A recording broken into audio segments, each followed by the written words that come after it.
Da-da-da-da-da-dun-dun.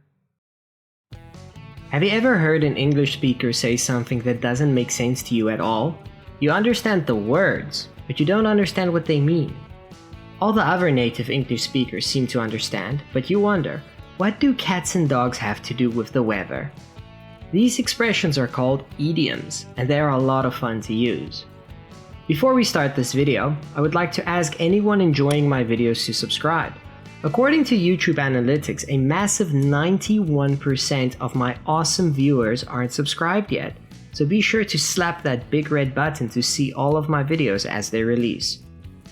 So what are idioms? Idioms are phrases and expressions which have a special meaning which is hard to understand from the individual words in the phrase.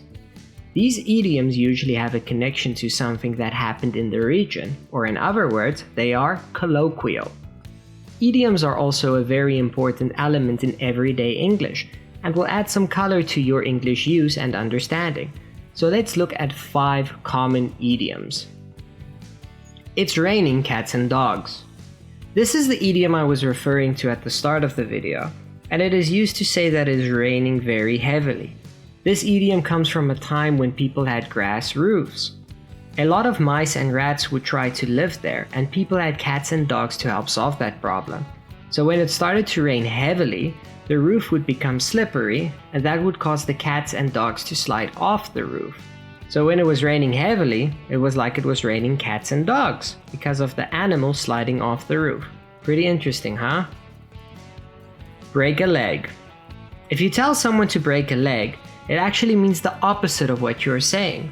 This idiom usually means good luck or have fun, and it originated in theater. Superstitious actors believed that wishing them good luck would actually give them bad luck, and because of that they would wish bad luck on each other with the same idea that it will give them good luck instead. You can imagine that breaking your leg while performing would be very bad luck, so that is where that idiom comes from. Too many cooks in the kitchen. We use this idiom when we want to say there are too many people in charge of a situation. Just imagine how scary it would be to have 5 Chef Gordon Ramsays in a kitchen together trying to achieve different goals. It's not rocket science. This expression is used when saying a task or concept isn't difficult. Usually you will hear this expression when someone is getting frustrated with another person for not understanding how to do a simple task. A blessing in disguise. Have you ever had something bad happen to you only to later realize it was a good thing? Maybe you couldn't buy the thing you wanted today, but found it soon after at a massive discount. When something like that happens, it's called a blessing in disguise. And that's it for this video. Thanks for watching it to the end, and don't forget to like and subscribe to see more fun English videos. See you again next time.